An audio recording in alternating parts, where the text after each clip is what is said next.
కీర్తిశేషులు ఘంటసాల వెంకటేశ్వరరావు జయంతిని కాకినాడ బాలా త్రిపుర సుందరి అమ్మవారి ఆలయ సమీపంలో గల ఆయన కాంస్య విగ్రహం వద్ద ఘనంగా నిర్వహించారు.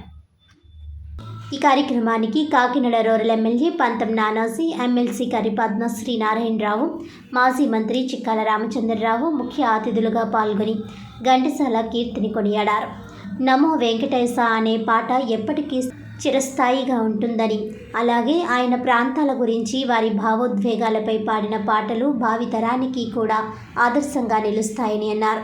కన్న తండ్రినే మర్చిపోతున్న ఈ రోజుల్లో ఘంటసాలను గుర్తుంచుకొని ఆయన జయంతిని ఇంత ఘనంగా నిర్వహించిన అల్లూరి సీతారామరాజు కళా పరిషత్ అధ్యక్షుడు పంపన దయానంద బాబు వారి సహచరుల్ని అభినందించారు.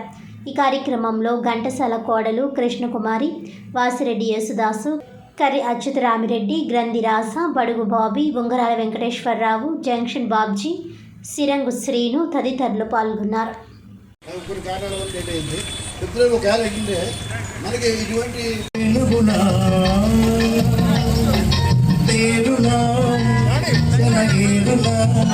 ఈ జగతికి జీవన జ్యోతి పద్మశ్రీ అవార్డు గాన గంధర్వ శ్రీ ఘంటసాల వెంకటేశ్వరరావు గారి జయంతి సందర్భంగా ఈ కార్యక్రమం చేస్తున్నందుకు అందరికీ నమస్కారాలు. మరి మన దేశానికి ఒక గుర్తింపు ఇచ్చేది ఎప్పుడు కూడా మన దేశ యొక్క కళలే. అలాగే మనం ఇప్పుడు చెప్పుకుంటూ ఉంటే ఈ పాటల గురించి మాట్లాడతాం. రాసే వాళ్ళది ఒక గొప్పతనం అయితే పాడే వాళ్ళది ఆ స్వరం అన్నది ఘంటసాల గారిది అండి. ఎందుకంటే ఒక్క లైన్లో చెప్పాలంటే ఘంటసాల గారి స్వరం ఆ దేవుడి వరం. మనకు తెలుసు ఎన్నో సంవత్సరాల ముందు ఘంటసాల గారికి వచ్చారు, కానీ ఈ రోజు కూడా అందరు మనసులోనే ఉన్నారు కాబట్టి ఈ రోజు మనం ఈ జయంతి కార్యక్రమం మనం చేసుకుంటున్నాం. మరి ఇది ముందుకి చిరకాలం ఘంటసాల గారు ఉండాలి అంటే ఈ జయంతి కార్యక్రమమే కాకుండా ప్రతి విద్యాలయాల్లోని లేదంటే ఎక్కడైనా కార్యక్రమాలు జరిగినప్పుడు ఆయన స్వరాన్ని ప్రజలకి, పిల్లలకి, అందరికీ పరిచయం చేయాలి. మరి గాన గంధర్వ అనే ఒక టైటిల్ ఆయన సాధించుకున్నారు అంటే మీరు ఆలోచించవచ్చు దాని వెనకాతల ఎంత కృషి ఉన్నాడు అని చెప్పేసి. మరి అదే టైటిల్ మళ్ళీ మన తెలుగు వారికి మళ్ళీ మనకి రావాలి అంటే ఆ కృషి ఎంతో అవసరం. మరి ఫ్యామిలీ నుంచి వాళ్ళ మనవరాలు గారు కూడా ఇక్కడ వచ్చున్నారు, కోడలు గారు వచ్చున్నారు. సో మీరు అందరూ కూడా ఏంటంటే ఆ ఫ్యామిలీ యొక్క బ్లెస్సింగ్స్ లేదంటే ఆ ఫ్యామిలీనే కాదు ఈ కళను కూడా ముందుకు తీసుకెళ్ళాలి అంటే మన అందరి యొక్క పార్టిసిపేషన్ ఇందులో ఉండాలి. మీరు అందరూ ఇక్కడ వచ్చినందుకు చాలా సంతోషంగా ఉంది. అలాగే పెద్దలందరూ కూడా రెండు మాటలు చెప్పి పిల్లలకి ఇన్స్పైర్ చేయాలి. అలాగే కొత్త కొత్త సింగర్స్, ఎందుకంటే కళ ఎక్కడికో వెళ్ళిపోయింది. నిజం చెప్పాలంటే ఈరోజు మనకి మ్యూజిక్ అకాడమీలో కానీ సంగీతం నేర్పించే వాళ్ళందరూ కూడా చాలా అరుదుగా అయిపోయారు, అంటే లేరు. సో మీరు అందరూ కూడా ఒక పార్టిసిపేషన్ ఉండి ఈ కళను ముందుకు తీసుకెళ్ళి ఘంటసాల గారి పేరుని చిరకాలం మన భారతదేశ చరిత్రలోనే కాదు ప్రపంచ చరిత్రలోనే నిలబడేటట్టుగా చూడాలని కోరిక. ధన్యవాదాలు. ఇంకా ఊరు వాడ ప్రతి చోట ఈరోజు నాకు 10-15 ఇన్విటేషన్స్ అన్ని చోటకి వెళ్ళలేను.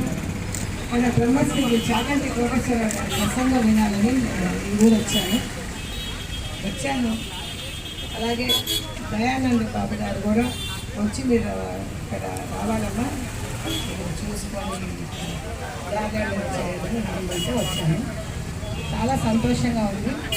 మీ ఆదరాభిమానాలు ఎల్లప్పుడూ ఇలాగే ఉండాలని ఘంటసాల అభిమానులందరికీ, ప్రపంచ దేశ విదేశాలలో ఉన్న ఘంటసాల అభిమానులందరూ పేరు పేరున మా కుటుంబం తరఫున శిరస్సు వచ్చి పాదాభివందన చేస్తూ సెలవు తీసుకున్నాను. మర్చిపోకుండా ఆయన పాటలను గుర్తు చేసుకుంటూ ఈరోజు జయంతి వేడుకలు మన కాకినాడ నడిబొడ్డును చేసుకోవడం చాలా ఆనందంగా ఉంది.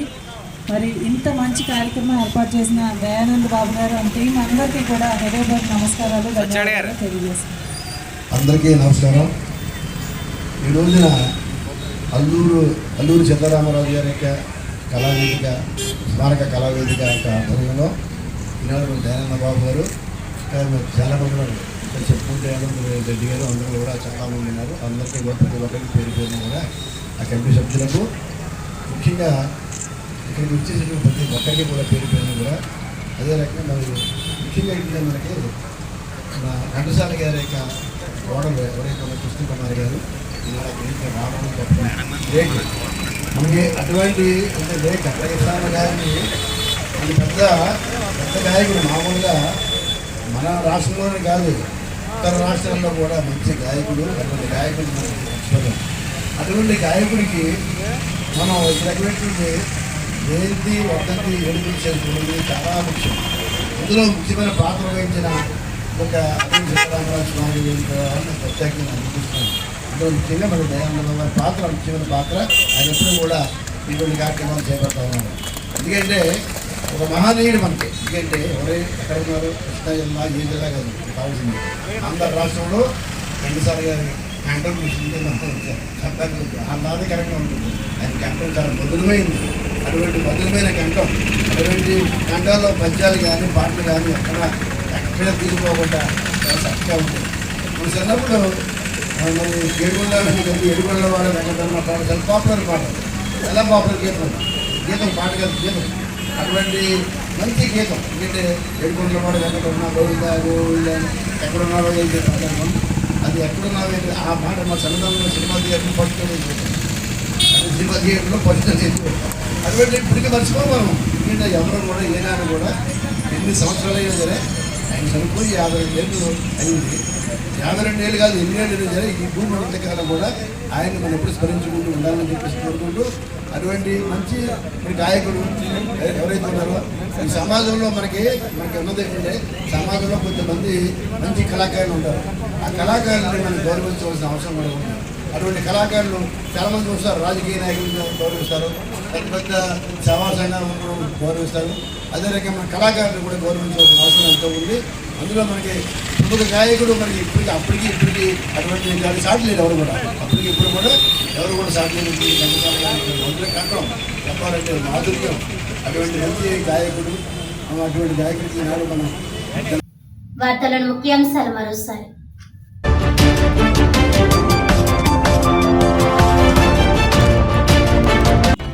కాకినాడ యాంకరేజ్ ఫోర్ట్లో సీజ్ చేసిన స్టెల్లా ఎల్ నౌకను తనిఖీ చేసిన జిల్లా కలెక్టర్ నియమించిన ప్రత్యేక బృందం.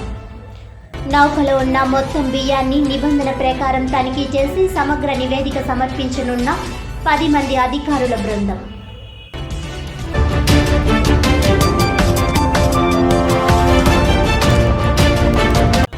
సామాజిక మాధ్యమాలలో లారీ యజమానులను మాఫియాగా చిత్రీకరిస్తూ దుష్ప్రచారం చేయడం తగదు. తమ బ్రతుకులు పొట్టలు కొట్టద్దంటూ ఆవేదన వ్యక్తం చేస్తున్న లారీ ఓనర్స్ అసోసియేషన్ సభ్యులు.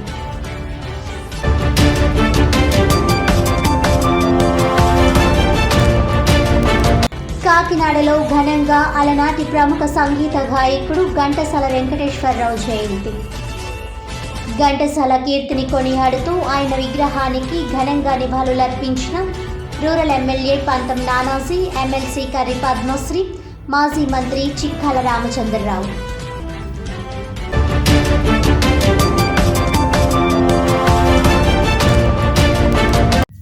ఈనాటి వార్తలు ఇంతటితో సమాప్తం. తిరిగి వచ్చే బిడ్డల్లో మళ్ళీ కలుద్దాం. అంతవరకు సెలవు. నమస్కారం.